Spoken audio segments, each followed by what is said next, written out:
Assalamualaikum warahmatullahi wabarakatuh. Bismillahirrahmanirrahim. Perkenalkan, nama saya Abdul Ghaffar, NPM 21222111047. Nah, baik, di sini saya akan menjelaskan tentang pasar modal. Yang mana pasar modal di sini biasanya sering disebut dengan bursa efek. Seperti itu. Jadi ketika kita membahas tentang pasar modal, maka pasar modal di sini tidak jauh beda dengan pasar-pasar pada umumnya, ya seperti pasar tradisional ataupun pasar modern seperti itu. Jadi tidak jauh beda dengan pasar seperti itu. Jadi ketika kita biasanya pergi ke pasar tradisional ataupun pasar modern, pasti di pasar tersebut kita akan melakukan transaksi seperti itu ya. Jadi pasti akan ada transaksi baik dari penjual dan juga pembeli seperti itu. Sedangkan pada pasar modal di sini itu juga ada transaksi, namun bedanya ya, namun bedanya dengan pasar tradisional ataupun modern, pasar modal di sini itu yang dijual atau yang diperdagangkan, yang diperjualbelikan itu berupa surat-surat berharga atau biasa disebut dengan efek seperti itu. Jadi yang dijual dalam pasar modal tersebut yang diperjualbelikan itu berupa surat-surat berharga, baik seperti saham ataupun obligasi ataupun reksadana dan lainnya seperti itu. Jadi bedanya hanya di situ saja. Itu. Baik, langsung saja untuk yang pertama ya. Dari pasar modal ini ada pasar perdana atau pasar primer. Seperti itu. Jadi pasar perdana merupakan pasar bagi pertama kali instrumen investasi ya. Jadi seperti saham atau obligasi yang ditawarkan kepada masyarakat begitu. Jadi pasar perdana di sini itu pasar yang merupakan tempat pertama kali bertemunya antara para investor dan para perusahaan yang akan memperjualbelikan surat berharga tersebut. Seperti itu. Jadi itulah pasar perdana. Kemudian yang kedua itu ada pasar sekunder. Seperti itu. Jadi yang pertama tadi adalah pasar primer atau pasar perdana, dan kemudian untuk yang kedua di sini adalah pasar sekunder. Pasar sekunder merupakan tempat surat berharga diperjualbelikan antar investor setelah terlaksananya penawaran pada pasar perdana atau primer yang tadi, yang pertama seperti itu. Jadi pasar sekunder di sini merupakan lanjutan dari pasar primer atau perdana yang pertama tadi seperti itu.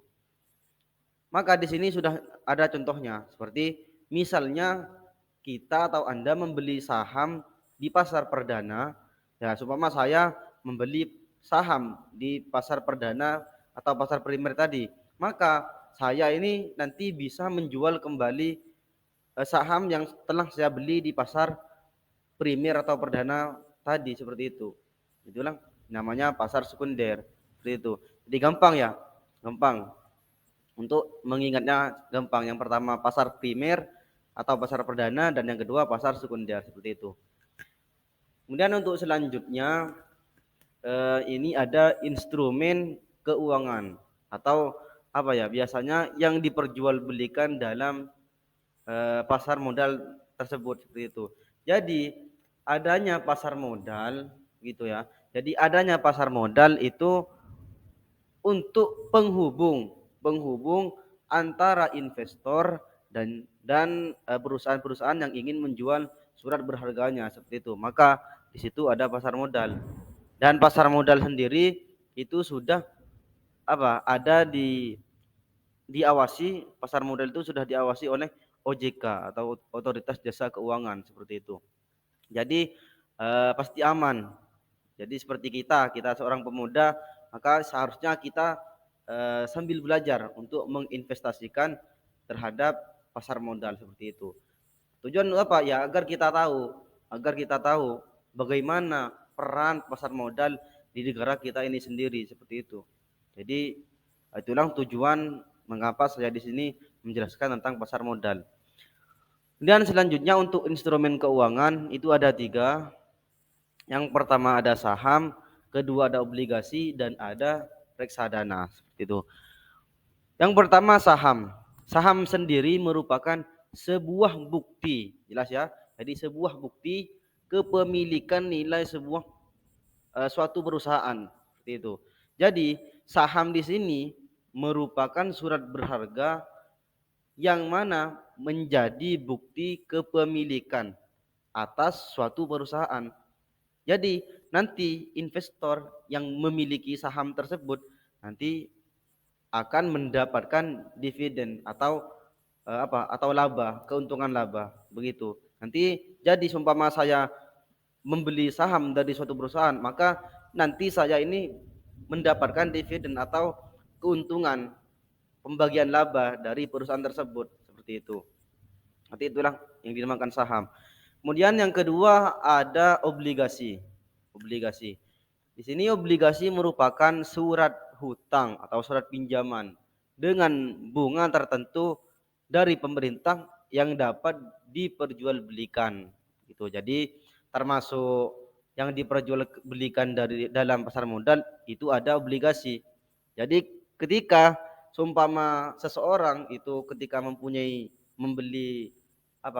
obligasi atau surat hutang, maka orang yang memegang obligasi tersebut nanti akan memperoleh atau memiliki hak untuk memperoleh bunga begitu, dan juga nanti mendapatkan pelunasan hutang yang sudah jatuh tempo atau yang pada jangka yang telah ditentukan seperti itu.